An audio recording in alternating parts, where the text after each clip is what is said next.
Hi, I'm Adam Oldfield, and I want to give you a quick highlight on Vacu-Man. We cleaned furnace and duct systems, and I thought I would just share with you. It's July, it's a little hot, it's a little muggy.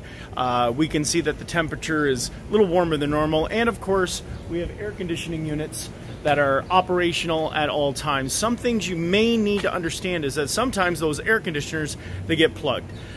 So one the other day was one of these air conditioners ended up actually getting plugged with a lot of sludge and otherwise, and depending on how it's set up, it's important to make sure you have it cleaned, and I'll go over that a little more in depth with respects to how we did that.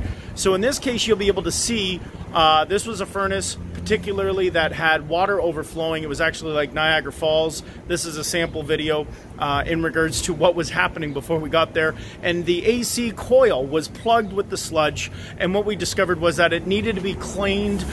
We took out all of the sludge and blew it with one of our high pressure, we blew it out with one of our high pressure guns, and then we were able to actually clean it and allow the air compressor once again to be able to run. We air blew with our air compressor the ability to blow through all the pipes to actually clean it and get it functioning once again and not making it Niagara Falls. So once again, these little air conditioners, it gets hot, and over time they do get filled with sludge. Make sure you give us a call at Vacu-Man Furnace and Duct Cleaning. We service the GTA area, and we'd be happy to help you keep yourself cool and a little less wet inside your furnace room.